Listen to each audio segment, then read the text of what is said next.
Well, hello, creatives, community, and kind folks. Welcome to RPG with DBJ. I am your host, DBJ, and welcome to yet another Obsidian Star design journey. And as we go along, I thought I often overuse the word habitats. Hey, you're in a hab. There's habs all around the solar system. Hab. But I thought we would go back to what do I mean by habs? And from an old ad in an American paper, someone coined the phrase in a real estate uh, advertisement: location. And oftentimes in tabletop role playing games, while we imagine these vast landscapes and amazing, especially in fantasy, these wondrous locations in terms of like floating islands and Feywild locations and towering mountains and deep caverns and such. Sometimes it's in science fiction, we see the map paintings, but we don't often embrace the uniqueness of the location. So I thought we would just do a travel log. Allow me to be an individual selling you some real estate or taking you on a trip through our solar system and some of the amazing things that would exist, possibly exist, and how you could use them in our tabletop role-playing experiences for locations. I feel like locations are the undersold portion of our role-playing experience that is underserved, that where you punch people in the throat is often as important as the throat punching itself. So yeah, you guys can sit back, relax. I'm going to share a lot of images. I've got maybe, I don't know, like in a quick Google search, about 15 pages of images and things, and just to talk about like where maybe some of those locations would be and how to use them and some of the sizing and to imagine the mathematical ability to house 1 trillion people in our solar system, which would actually be pretty easy once you start to think about it. But yeah, Caligula's is like, what kind of personality do the moons of Jupiter have?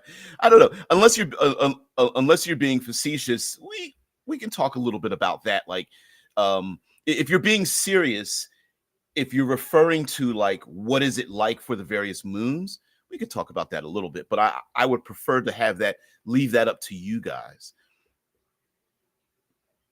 Drew says, "Oh, it starts. Guess I take a break." Yep. Habs and have-nots. Yeah. Oh man. Okay. So not exactly sure where we're going to start here. Let's start with let's start with the classic Dome City. So as in like the doobly-doo, I listed a ton of various types of names of possibilities of places where people would live. And this is the classic Dome City. And we can come up with various variations of a domed city. No, many times we just think of like a hemisphere or like the lens of an eye, a clear thing. Although for the most part, most dome cities would most likely be made up of like hexes and triangles and things of that nature. But this image here is pretty interesting. I mean, it's pretty massive. That's a massive city, possibly on Mars or someplace like that. Of course, you have that in the background. But you can also have dome cities connected by tunnels, so that during emergencies, people could travel from dome city to dome city. Oftentimes, the dome might be over. I've talked about dome cities being over top of craters, and this is a possibility as well. Making giant domes isn't as difficult as we would think in a zero gravity or low gravity type of region. You really wouldn't want zero gravity, but in low gravity moons, Mars, Luna, places like that, and other moons around our solar system, because with the light gravity, the pressure of the huge dome won't matter so much. Also, you can have interlocking domes. So let's see if we can find. It's not a very good picture, but here's a giant clear dome city with some tunnels, maybe leading over to power, air, utility services, food, those kind of things, and entertainment, private residencies, and things of that nature. Also, interlocking domes, meaning like you could have 3 domes, and then a big project puts a bigger dome over top of that dome, so which would protect from like micro meteorites and things of that nature. It looks like someone put a I thought that was like a blueprint, but whatever the case may be. Clear alloys and things like that instead of just plain old plastic or glass, I'm sure would protect these dome cities. But that's one example. Let's go to another one. Oops, that's not a thing. Let me share this out to you. Ring worlds. Ring worlds are very, very difficult, and with advances in materials like graphene and what am I thinking of? Carbon nanotubes, woo, aerogels, and things like that. Now, making an actual ring world, if you guys ever heard of the novel, a ring world is literally a ring around a star. That doesn't exist. That's not, or if it does exist, it's outside of the purview of Obsidian Star. But you can actually make smaller ring worlds if they are structurally sound and you spin them enough. I think definition wise, a ring world, like what was the movie Elysium, a ring world is different than a torus, because a ring world doesn't have a ceiling to it. It's like the inside of a belt or a ribbon that spins fast enough that the oxygen is held inside with like walls and things of that nature. It sounds like a vanity project, but if you want one out there in your world, I would say sure, go for it. Let me see if I can find a good image of a micro ring world.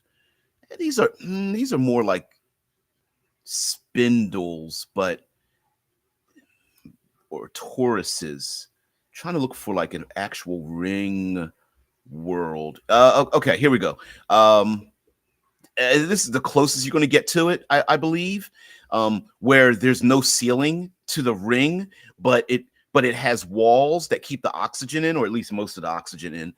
Maybe there's an outside source through bringing in like ice water from comets, where they can get a lot of the oxygen and nitrogen and other things, because we don't breathe pure oxygen, we breathe other things. So it might be that kind of thing, that type of technology to use. And maybe very rich trillionaires would live in a place like that. So every 2 of these, let me go back into what you guys are talking about. Yeah, I call my ring world fire so that you can join in my ring of fire. Yeah. Wouldn't an underground city be more practical, or is it important to see the sky? That, I think that might be a psychological thing.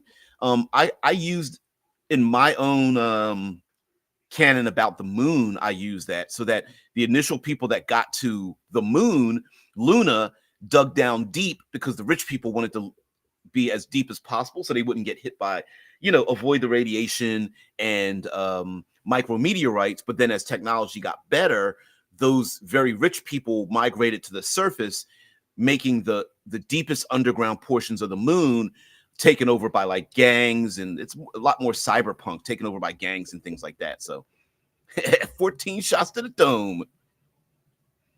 Yeah. Shit Lord's like, yeah, another place you don't want any slug throwers to go off in. Hell yeah. Yeah, that's why I was thinking sure, it seems like, oh, why can't I print off a firearm in a habitat? But if you're starting to shoot slugs at high velocity, you don't want things piercing the skin of a dome, because that's a danger to everybody. It doesn't make any sense to have. Now, I'm not saying there wouldn't be any firearms, things like electro stun, splat guns that like shoot adhesives or nets or something like that, needler type weapons that shoot low velocity, high piercing, low velocity, low mass weapons like needles or shards or something like that to knock people out. I'm sure something like that would exist. Yeah, it looks like a lot of work. Why not just stay on the ship forever? Well, you make a point there. You do make a point.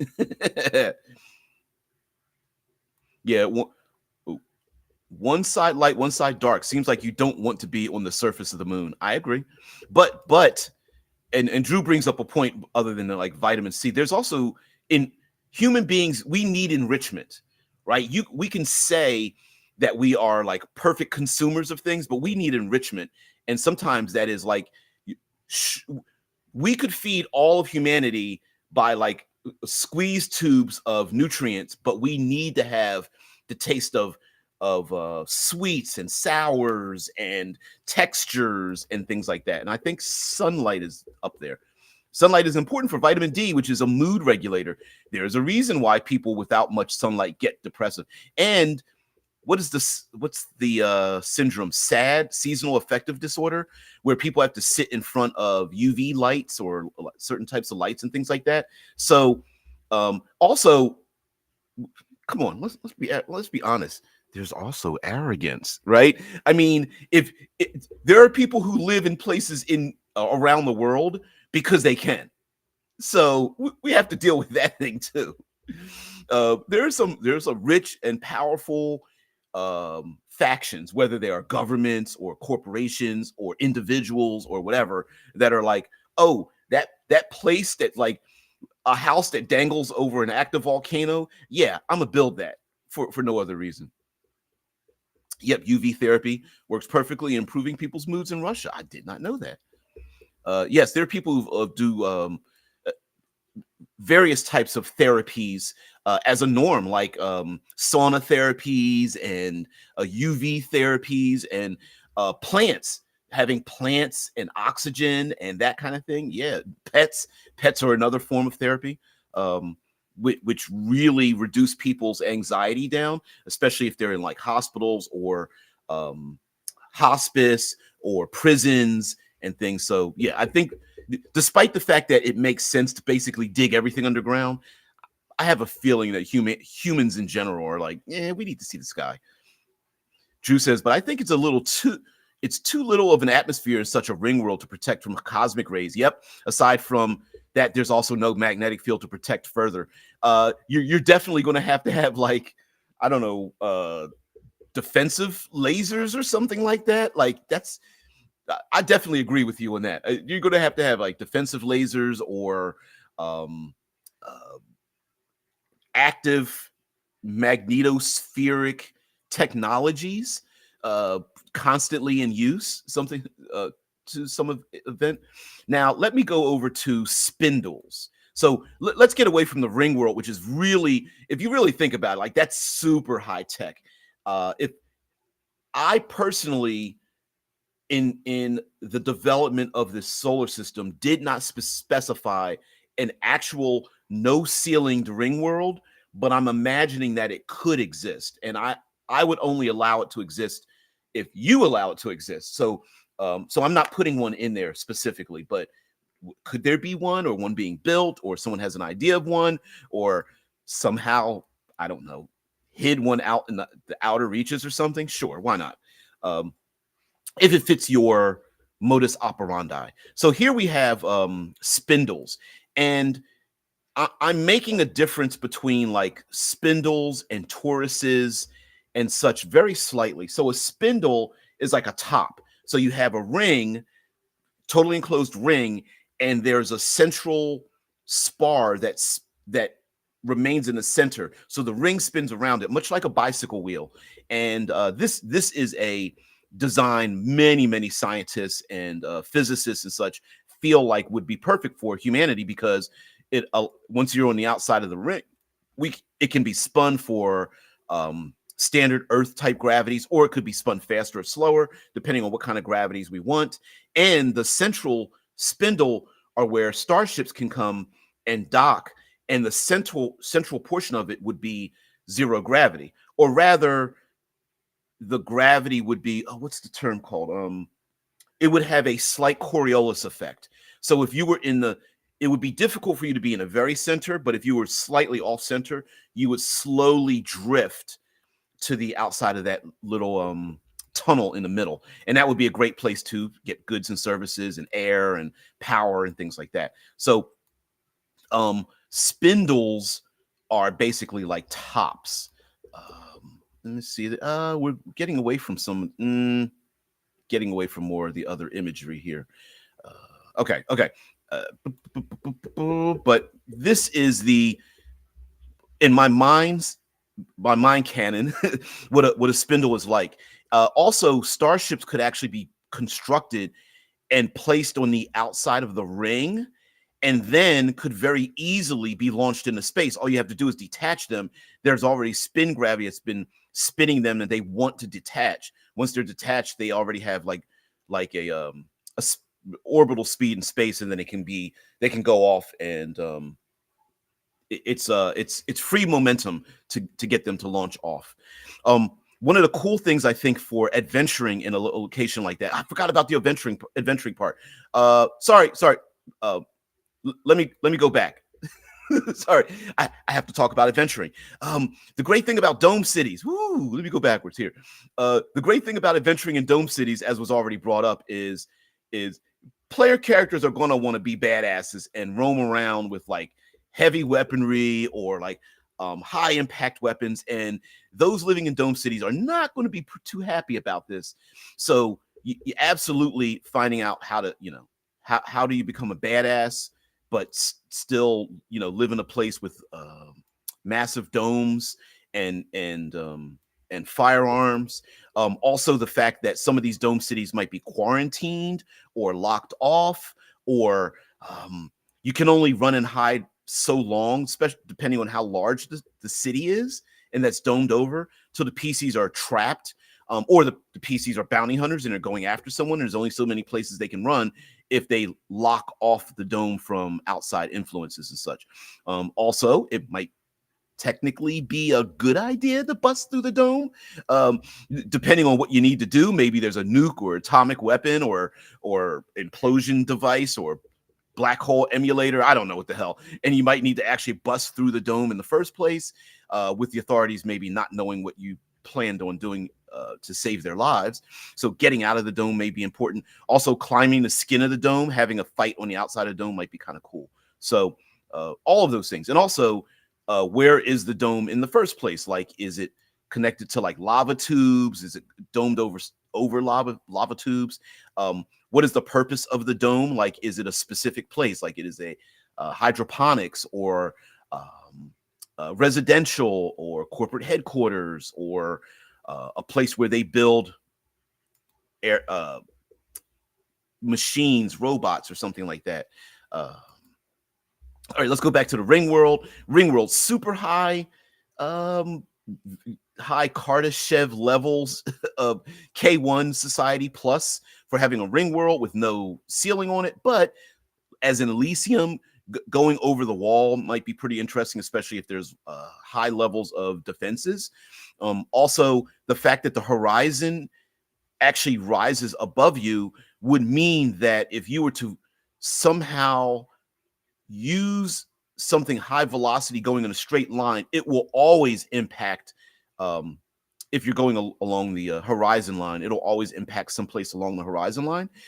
Also, being able to look above you, up the horizon and up above you, there may be a need to not go around the circle, which is the long way, but to go straight from one place to another.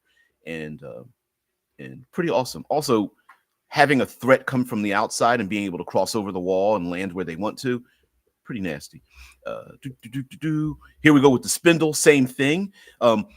Having conflict in the zero gravity central portion of the spindle, and then the increased gravity as you go down the spars that hold it together, like a bicycle wheel, would be pretty interesting, especially if the PCs are like falling or they're on moving transports, elevators, or things of that nature, or maybe there's vehicles that move up and down through these I'm going to call them tubes or tunnels. And then, of course, as you're in the spindle, as it's spinning around, you're in zero gravity, but I mean, you're in standard gravity, but there's zero gravity basically above you if you look up. And so the dangers of, and heroics of moving around these locations. Seems kind of cool. Also, spacewalking too. Standing on the outside of these might be pretty interesting. Although I could see there being pressure, the threat of falling off of the ring if you're on the very outside of the ring of the spindle might be a danger as well. Like mag boots and cables are good, but if somebody cuts you off, you're gonna fling off into space. If you're in the inner portion of the ring, the spin grab the artificially spin gravity is going to hold you there. But if you're on the outside of it, nasty. All right. Let's go to zero gravity locations to see what you guys have to say, my co-hosts. Shitlord says the question is, what personality will your VR location have? Because nobody will go outside. Yeah, in M25K, let's the redacted force them into mind control. Lords, you're always pulling back on that, but yes, you are right.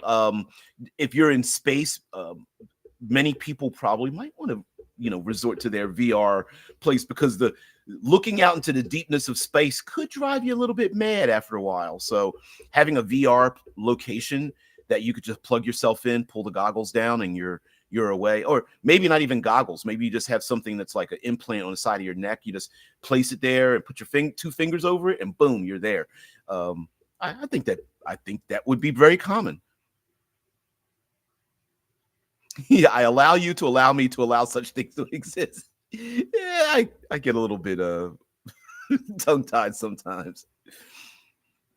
Insert I allow it meme from community. I allow it. So the purpose of a spindle is to spin to create artificial gravity. Yep, absolutely. Gravity's overrated.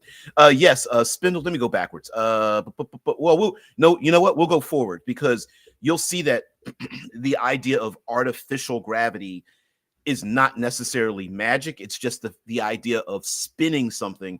We have the ability to create gravity through like artificial means that's not super high tech, like constant acceleration, right? If you're able to take a starship like in the Expanse and burn under constant acceleration, that's gravity as well.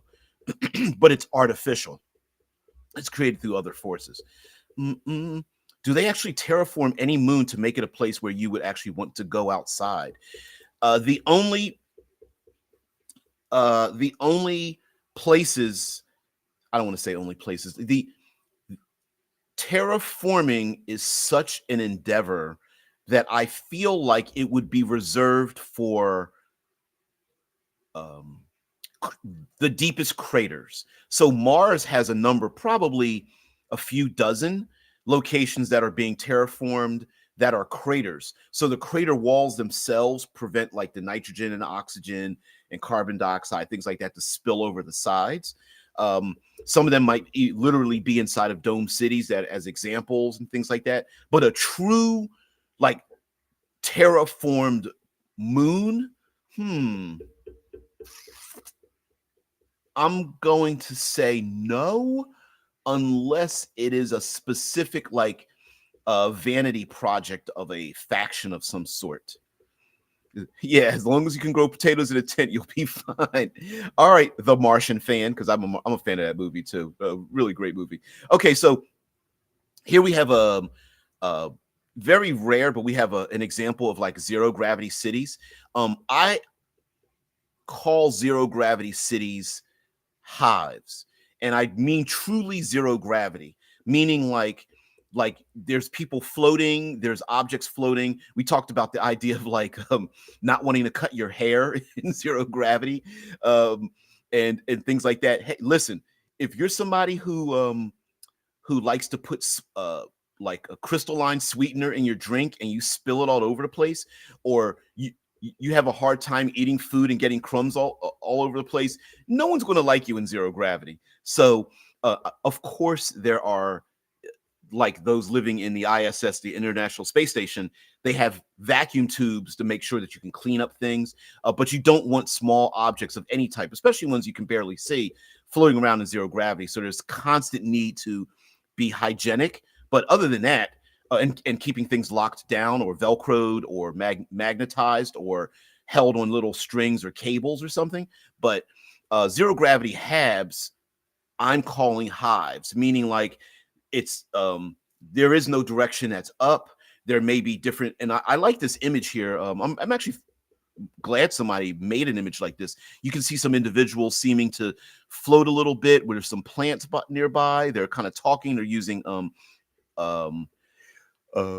what do you call it, holographic screens, but then there's like these orbs and there's tunnels and travel, and there's one location where there's some spin uh, gravity going on just to alleviate some of the zero gravity nature.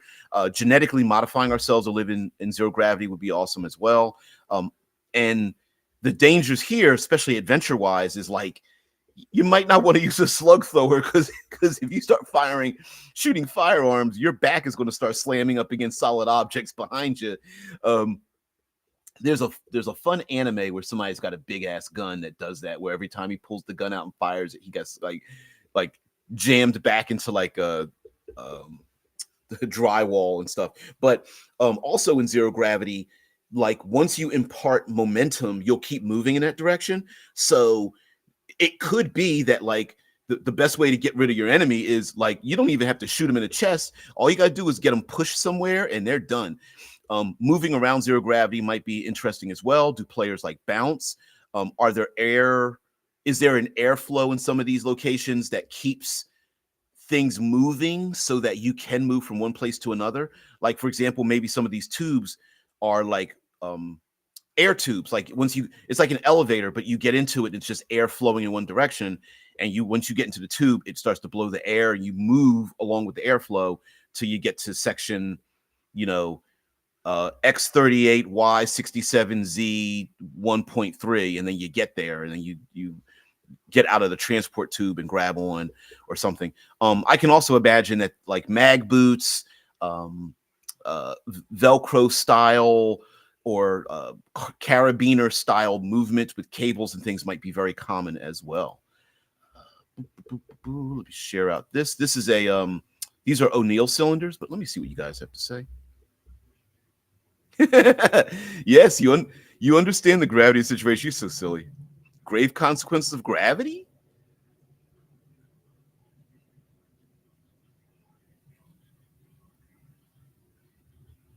Yeah, Shitlord says, okay, good. I think terraforming is impossible too. Also, there's and I whether you love or hate Neil deGrasse Tyson, he did bring up a good point. He's just like, if we could terraform Mars, why can't we just terraform Earth back to the way we want it? Right? Like if you could terraform a distant planet, you can terraform your own planet. So, and terraforming takes such a long time, that within like 200 years from now, I don't think terraforming would be at the state at which we would think it would be. So, now, are there people who are for it and pushing for it? Hell yeah. Hell yeah. And are there experiments, to maximize its effect? Of course. Caligulus is like, as long as you can sleep in a cryo coffin forever, you'll be fine. Well, as long as long as your mind can get the hell out of there, or you get jettisoned to like Alpha Centauri, you wake up a couple centuries from now. Yeah, Drew says gravity is not a force as it once was thought of in Newtonian physics, but it is more of a consequence, Einsteinian physics. Yep, absolutely. Yeah, it's not a force unto itself. It's something that's a consequence of other forces. So, yeah, grave consequences. Here it means pregnancy. Really? Wow. Yeah, that is why various things can create the effect of gravitation, like the centrifugal force. Yep, like acceleration or like the mass of an object. Yep, absolutely. Which disproves like flat earthing and things like that.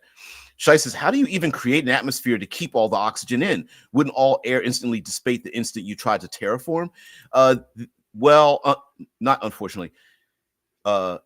Oxygen, there are gases and other things that make oxygen actually heavier than we think it is. So oxygen could exist down inside of a crater. And I didn't make this up. Oxygen can exist down inside of a crater and not spill, just instantly rise up on a gravitationally strong planetary surface like Mars. Even though for us, like Mars and the moon are light gravity, oxygen can be held down. Now, I think Mars has a slightly higher gravity than the. I'm going to look it up.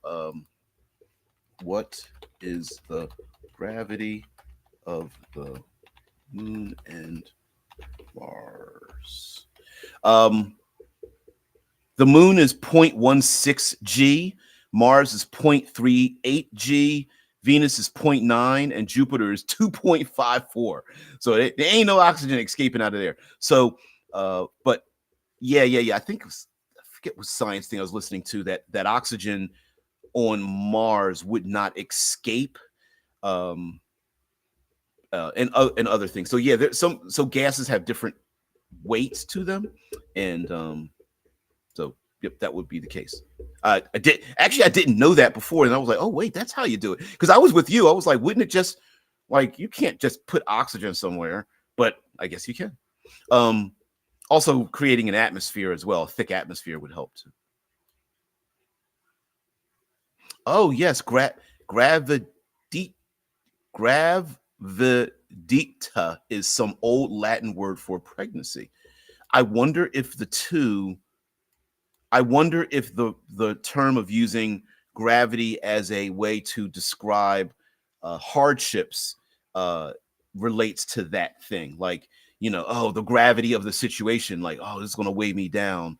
I wonder if it comes from that. I would say probably is. Terraforming is a Sisyphus mission. I was going to say syphilis mission. The Sisyphus mission, yes, in many ways, right? Yeah. My brain is not working. I get it. It's getting difficult for me to describe it. Yeah, but yes, it is the idea of taking one thing and moving it somewhere else, and eventually it becomes this new thing, but then it becomes a unique thing unto itself once it gets there. But it's the old thing made new. Horrible description. All right. So where are we at? Wait a minute. Share this tab. Nope. We are at O'Neill cylinders. So O'Neill cylinders. So astronaut O'Neill thought of the idea of O'Neill cylinders, and O'Neill cylinders are the two basic ideas of an O'Neill cylinder are either taking an asteroid and carving out the inside of it. Let's see if we can find one here. Here we go. Oh, there's two examples. So one is making a man-made cylinder. The other one is taking an asteroid and hollowing it out, or a moon, and you hollow out the inside of it, and then you spin it for gravity. So you live on the inside like a hollow world. And it's called a cylinder because you can't really make a sphere, because you can live on the central band of the sphere, but once you start moving to the outsides of the sphere, the gravity starts to go down to zero, which is fine, because we're going to look at a Bernal sphere in a minute. But an O'Neill cylinder can either be an asteroid, you hollow out the inside, and then you spin it. And one way to do that effectively is to go on a mining expedition, mine the inside, hollow out the inside of a potato, keep the skin of the potato, use all the things you mine out of the asteroid for everything you need, or sell it off, or take it somewhere else, or use it for raw materials to make your city and whatnot on the outside, or starships, whatever. And then you live on the inside of it. The constructed O'Neill cylinder, there's a couple of examples of this. One of these looks like the image here, it looks like those little tabs that you stick through drywall that open up on the inside. It looks like a dart with fins and a circular ring. And this is one type of O'Neill cylinder in which the opening, let me see if I could find another image here. The slats that open up reflect sunlight back into the sphere through, here's a royalty-free image, public domain image here. This one, so you have landmass, and then you have clear places on the skin that allow UV light to come inside to give people the sense of daylight night daylight and night terms. In this image, my arrow, my pointed finger is going along something that's on the outside. It's at an angle and it's on the outside of the O'Neill cylinder, and it reflects sunlight back into the place so people have daylight and plants can grow and things like that. And then let's put this image up here. There's also, with these reflective panels, there's also a ring, and that ring, while the O'Neill cylinder is spinning, that ring is where you can have like power and air and food and places where starships are being constructed, and antennae for communications and beam power and things like that. Now, there's also a sealed cylinder.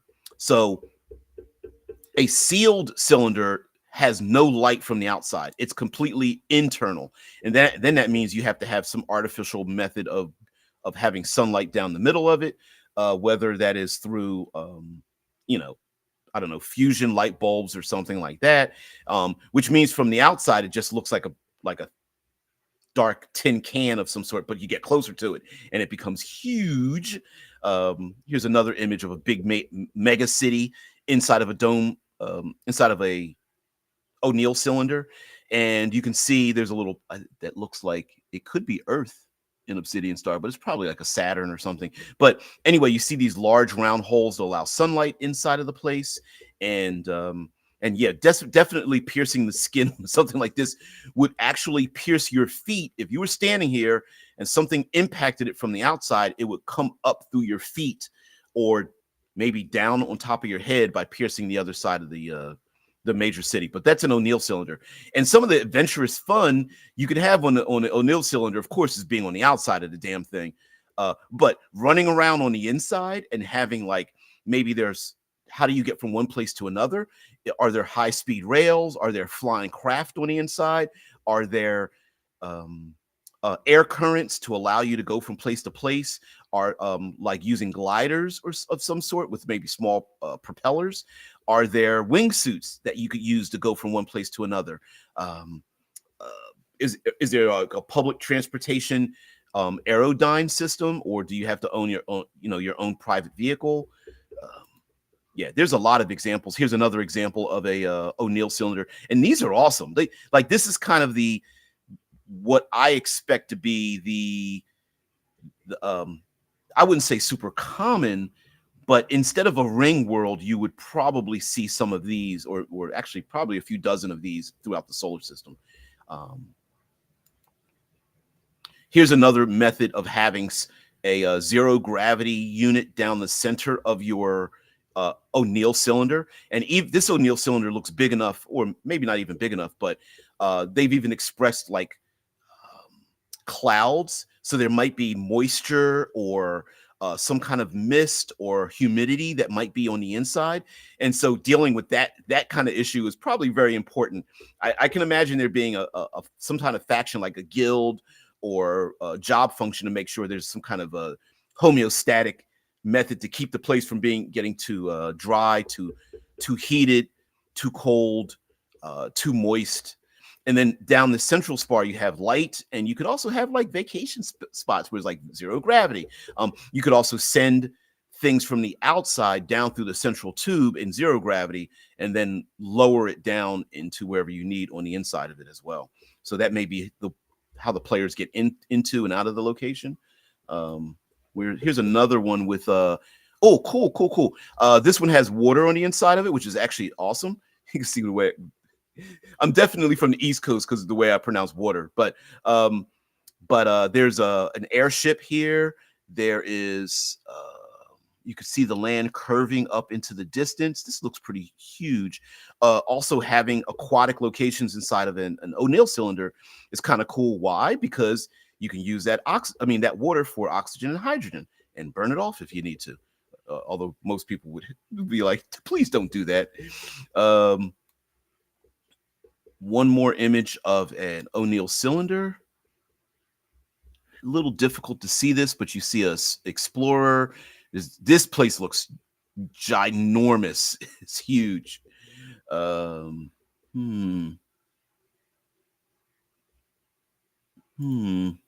No, that's not a good image. That one was destroyed. This is more of a spindle idea here, but this is also is another one. You could see it being constructed. Uh, these might be slats that could be used to open or close from darkness into light and to reflect light inside. Maybe solar panels or something like that into it into the central part of it. Let me throw up this image right here. Ooh, here's a GIF of an O'Neill cylinder spinning around. Look at that. That's awesome. And not sure why the ring is spinning in the opposite direction, but why not? And you can see in this GIF the clear locations are open with the panels that reflect light inside of it. And also it could be maybe if they know there's like meteorites or micrometeorite storms or something coming through, they could close those up to have a lot more defenses. And I'm sure that's not glass. That's probably just some kind of clear alloy. Let's get into what you guys have to say. No more gravity in 25K. Yeah, language. It's a grave consequence of evolution. I love it. Yeah, Drew says, okay, it seems the Romans used that as burden or weighted with child. That is why it was a heavy grave situation. Yeah. And I can imagine, back in the day, right? Like if you are traveling from place to place and someone is pregnant, it would be a grave situation. People died in many women died in childbirth, and if there's times of war or famine and disease. Yeah. Yeah, no one's going to do all this work voluntarily. This is a job for the docent. Yeah. Building all these things is fun, but like, yeah. Yeah. I'm with you, Drew. Like, Taste kind of sent me down a rabbit hole as well.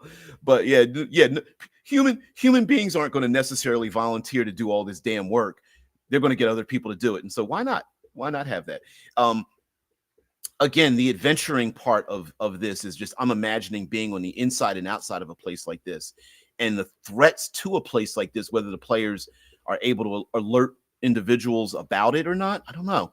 Would be kind of cool, especially if some high energy weaponry is going off. Might be kind of interesting. Okay, so here's a Bernal sphere, and a Bernal sphere, again, spinning it for gravity. Now the problem that we come up with a Bernal sphere, here's a Reddit picture on Reddit or something, is that if you spin a sphere, the 1G gravity you're looking for is only going to be around a narrow band, and then things get lighter, which might actually be preferable, because as you go to the ends of the sphere, you may, for people who are getting older, or vacations, for manufacturing, things of that nature, you may want to have the lower gravity. Also, as described, kind of looking like this image here that I picked up in here on Google, is that if there are open spaces in your sphere, or you have clear spaces, or you're constructing it or something like that, that individual factions may want certain areas of the sphere for their particular uses, meaning like I said, for manufacturing, for textile use, for entertainment, even vacation regions, medicine, that kind of thing.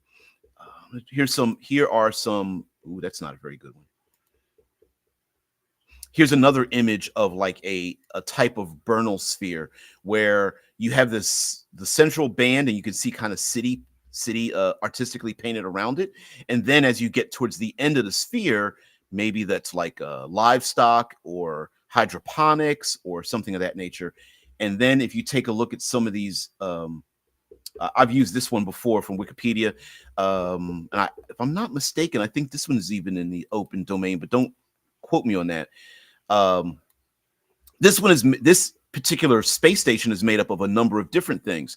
There are, we have ourselves like solar panels. We've got reflective panels. We've got beam energy, maybe, or communications. We have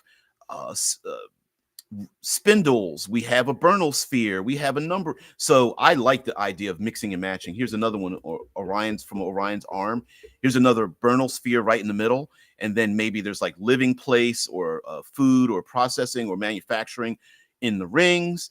And you could see if you take just one ring and you put thousands, tens of thousands, hundreds of thousands of people in them, and you stack a bunch of rings, and then in the middle of the ring you have a big giant Bernal sphere, you could see where you can get into the hundreds of millions to possibly even billions of people living inside of a space habitat.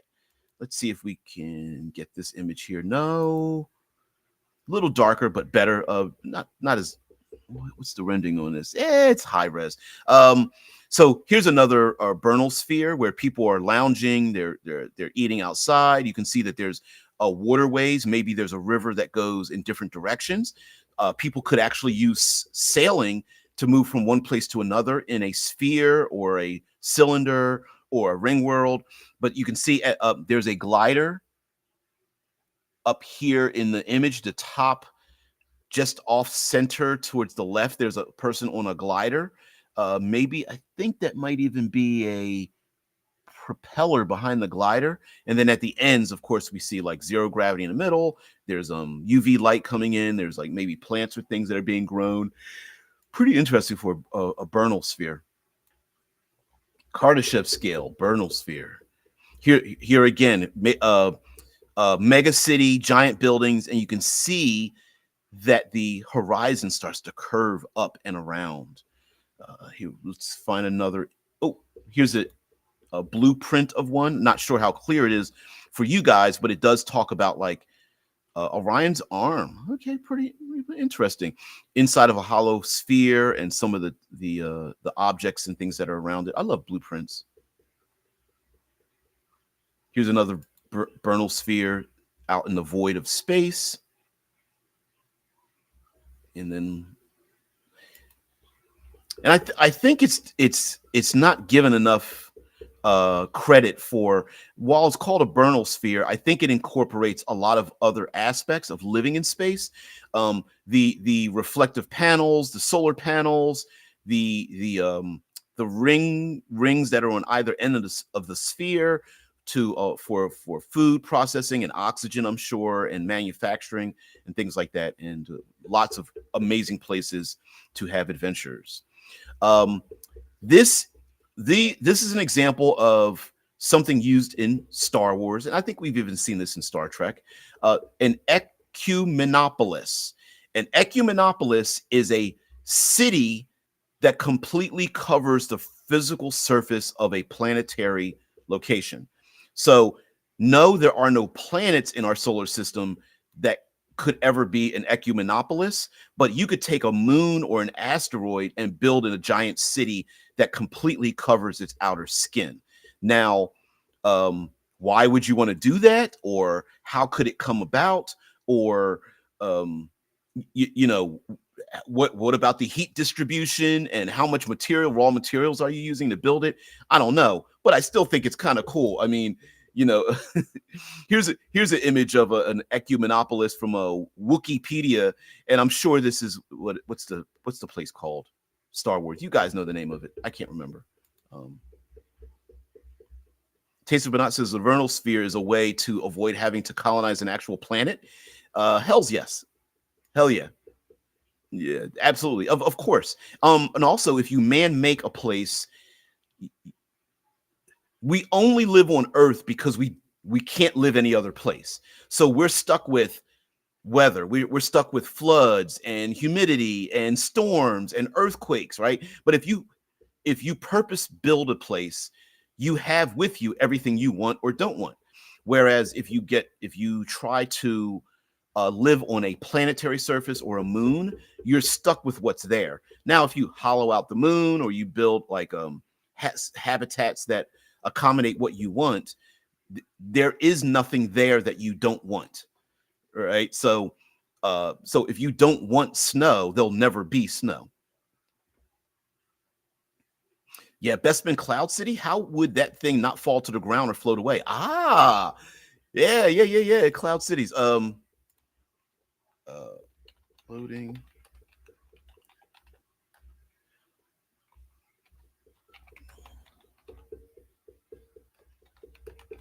Sorry.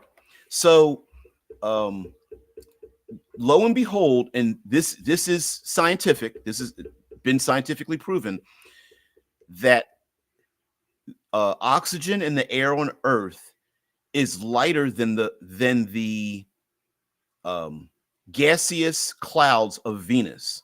So you could actually build, and there are scientific plans to build aerostats, aero cities that float within the clouds, the upper levels of Venus.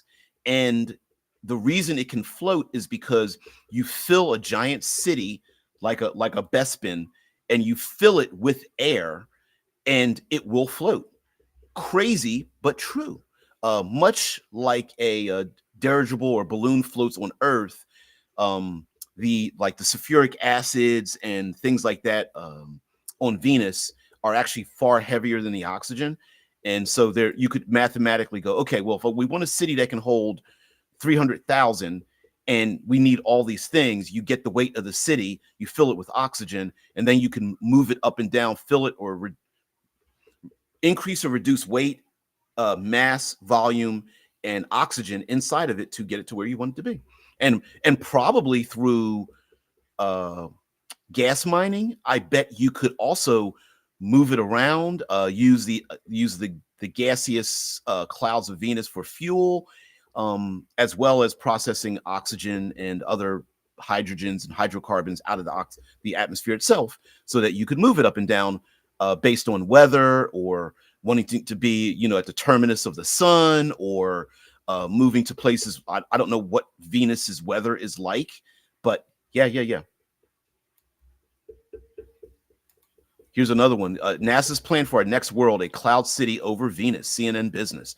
And while this looks like, that doesn't look like Venus, sure, it probably doesn't, but like planes, when you get an airplane and it flies above the clouds, you could build a city that like floats high enough that you get like pretty good sunlight.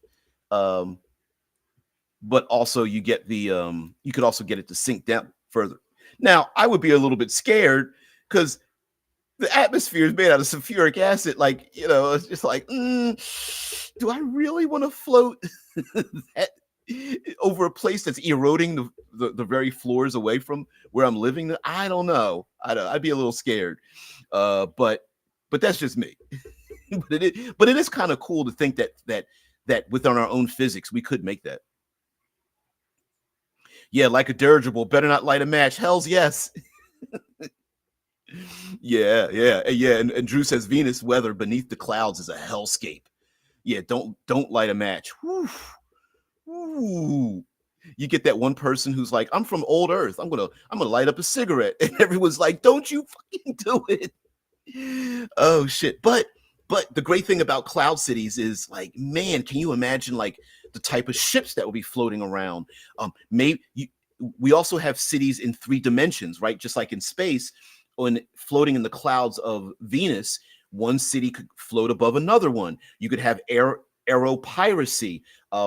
There's a danger, much like submarine combat, where yes, you can go deeper into the atmosphere of Venus, but between the acidic clouds and the hellscape, because it's super hot there, and all that combined, how deep can you go? How long can you go before your craft begins eroding away? And is that a danger? Yeah, so Elon Musk could totally build a cloud city and have a platform to run that's actually interesting. Yeah. Hey, listen. Sometimes vanity projects for people, maybe we might want to let them do a vanity project to let them get all the mistakes out the way. It's like, you do it first. Not us, you do it.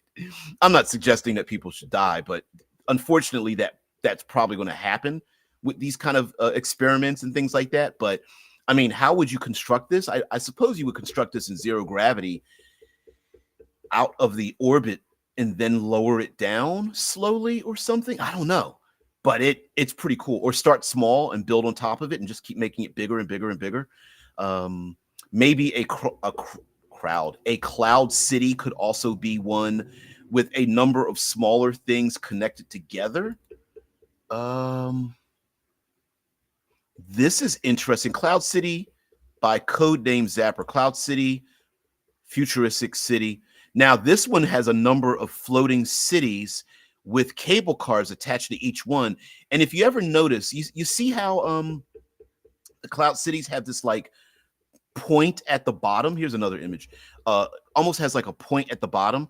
I can imagine that being used to dip down into the clouds for, again, gas mining, for I'm sure it's for weather. It can be for transport to have ships come down there and attach to it. But I'm thinking more like gas mining, where gases can be drawn into it. And if need be, you could probably even cut this little this little needle off in case too many dangerous chemicals start sweeping up inside of it. But I can see there being processing plants and things like that. That needle might not be as small as we think it is. Any other really cool imagery here? Here's a smaller one. This is more of a true dirigible. I imagine this being more of a flexible skin, and maybe some of those larger cities might extend some of these dirigibles out there. A few dozen of these might be out there with housing maybe a few dozen individual scientists, gas miners, security security personnel, things like that. Boop, boop, boop, boop. Here's that's not too bad. This one looks a bit better. Here we go. Yeah, here's some floating, maybe sensor pods or transporters or things of that nature with a big major city with the lights on, and you can see the sunlight in the background. So I'm liking that. All right, let's share this out. We're getting to the end here. Orbital rings. I have mentioned that Earth has an orbital ring. Now, picturing a ring around the Earth would not look like this. This is too massive. You're not going to have like a big giant tower like this, or even this image here, right? A ring around Earth, not possible that big. It would probably look like a thread, but I'm using that as an impetus. Like, how did humanity really get the hell off of? How did it get off of Earth? And space elevators first would be the one thing, and making exiting Earth easier and cheaper. And then once people realize that all you have to do is just take an elevator to get up into space, an orbital ring is such an I don't want to say it's easy. It is, the outcome of an orbital ring is far more valuable than the how you would have to build it. But an orbital ring, much like a spindle, is constantly spinning, and it is both falling towards the Earth and wanting to escape its velocity at the same time. And then, and that's where people can be housed. And of course, everybody and their mom wanted to get off of Earth, from the lowliest people to the richest. And so those individuals trying to get off the planet all kind of work together for the same thing. And everyone's like, let's get the hell out of this place. I don't ever want to come back. And so that's where the orbital ring. Here's a detail of it. So yeah, let's get off this rock already. I like that. So you have a sky tram that gets you up into the orbital ring, and then it's about 300 kilometers above Earth. And then you have an orbital shuttle that goes around the ring. And once you start just building on a ring, if you build starships on rings, all you have to do is detach them. They will be spinning away from Earth faster than they are not limited by Earth's gravity or atmosphere. And because the ring is bigger than Earth itself, the diameter of Earth, it also gives it acceleration as well. So yep. So orbital ring. And I'm imagining a lot of people trying to get their way up the get off of Earth, go up the orbital ring, and then get the hell out of there. Oh, here's another image of a spindle, a ring with the city in there. This looks a lot more industrial, but I love this image of this. An orbital ring habitat, but this time densely packed with buildings. It is imagined as an evolution. And yeah, this looks very much like this looks very like gray and concrete and steel and of course other materials, but very cyberpunk, right? Even with imagery from the outside, this looks a little bit like dank and dark. I mean, there is some greenery, but it's few and far between. And that's what happens with like major cities here, right? Like people start building a major cities, and they realize like we need parks. Someone took my idea. Art Station, Obsidian, Reverie, Elon Station, Orbital Ring. They took my Obsidian word. They didn't take it, but you get it. But yeah, here's an orbital ring here as well. The idea that you could see it is pretty cool, but I think this is the closest thing we'll get to it. More realistic with a thin band from the atmosphere, and then these little. This looks like spindle stations. Anyway,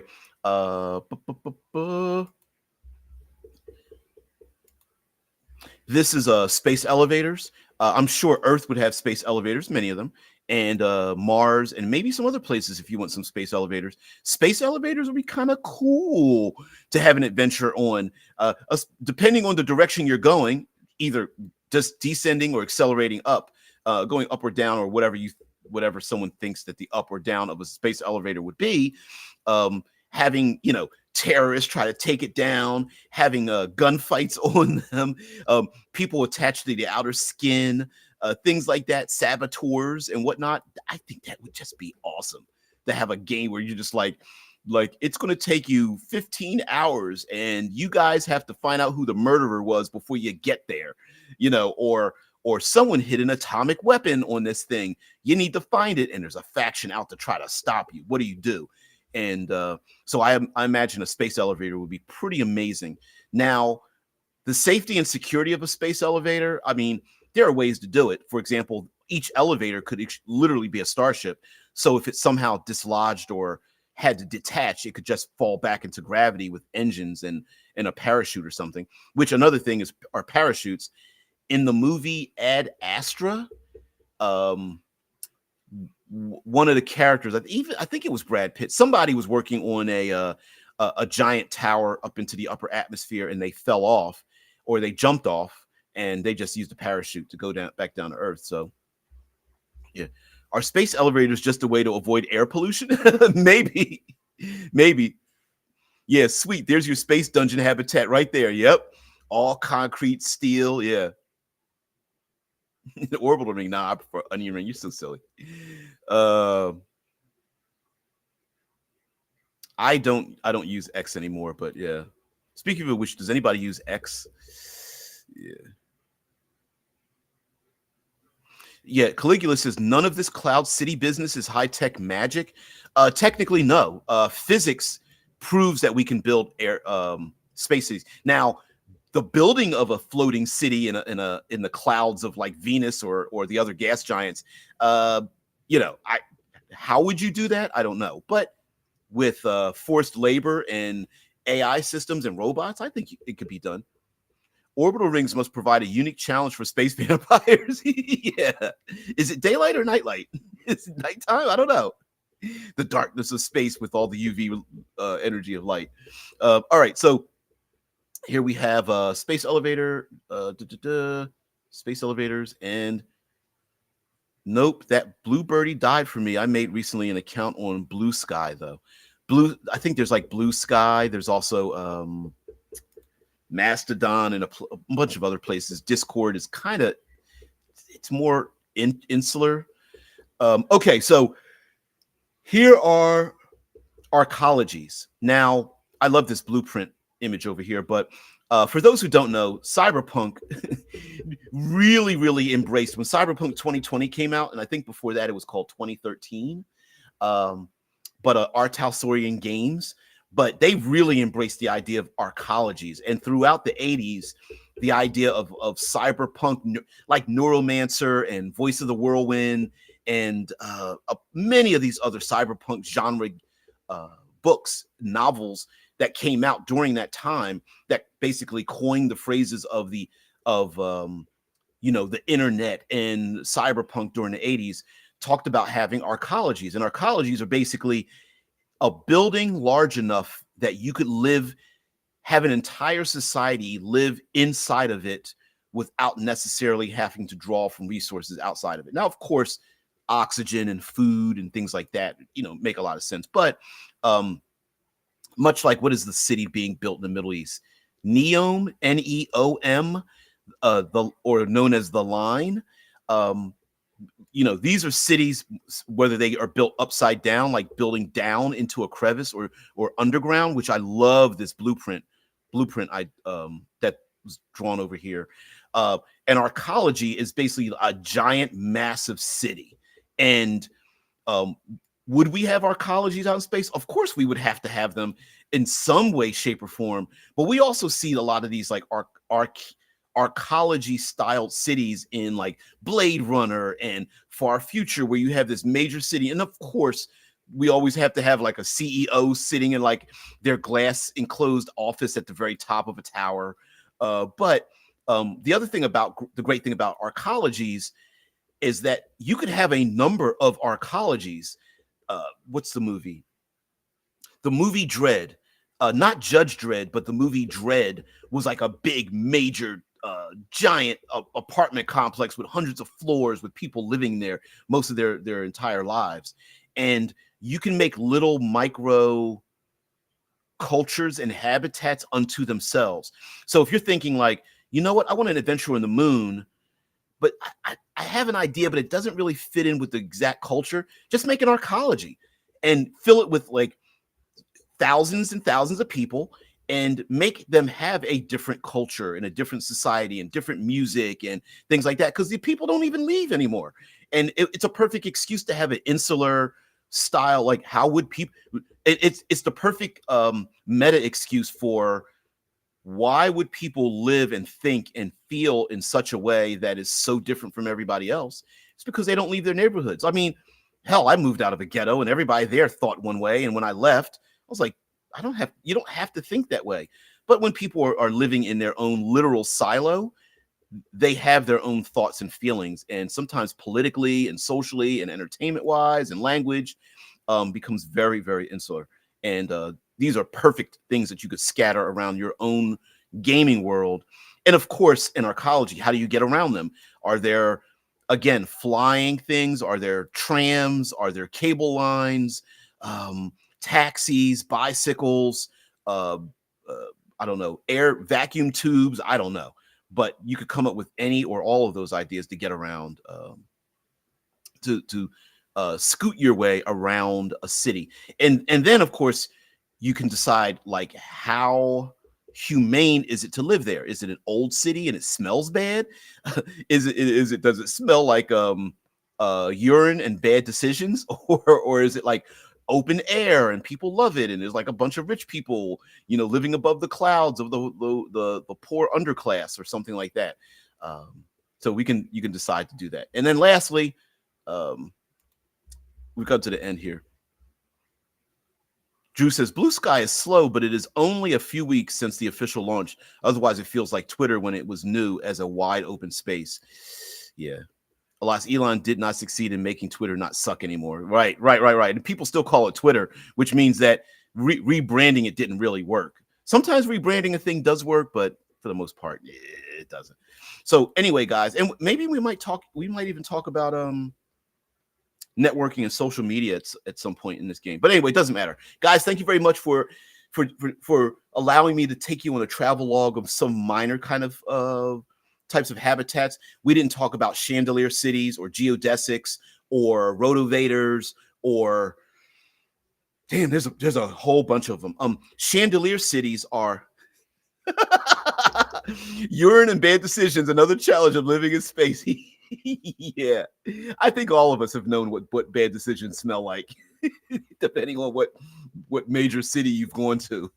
But the idea of like a Chandelier city is one that's built where it dangles down into the atmosphere of a place rather than rising up above a gravity and up above a landmass. It actually is held aloft in outer space and then dangles down into maybe like a gaseous location or what have you, basically using centrifugal forces to keep the city aloft, but you want to build it so it starts to go down. But we also didn't talk about aquatic cities as well, and meaning like you might have a tether city that's attached to the bottom of an ocean, but it's tethered up in like a ball. You could have iceberg cities where there's a thin portion of it above in the atmosphere, but most of it is sunk under the water. You could have, again, chandelier cities like built into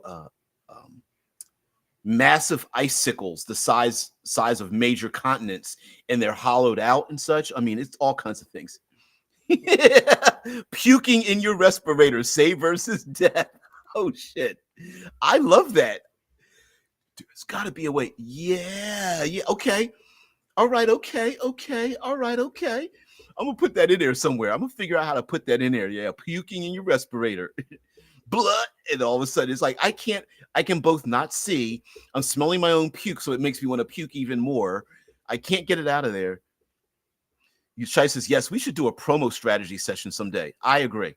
I think you guys are motivated, and I'm not sure. I'm not a marketing individual. So yeah, we're gonna have to do that. Maybe what I'll do is I'll put together some marketing material that can be shared out very easily.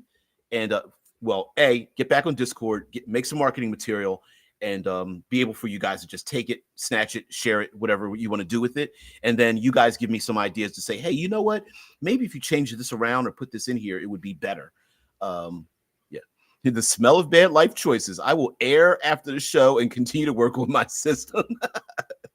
Yeah, I would need to air that out a little bit. Yeah. So anyway, guys, thank you so much for just allowing me to talk and rant. I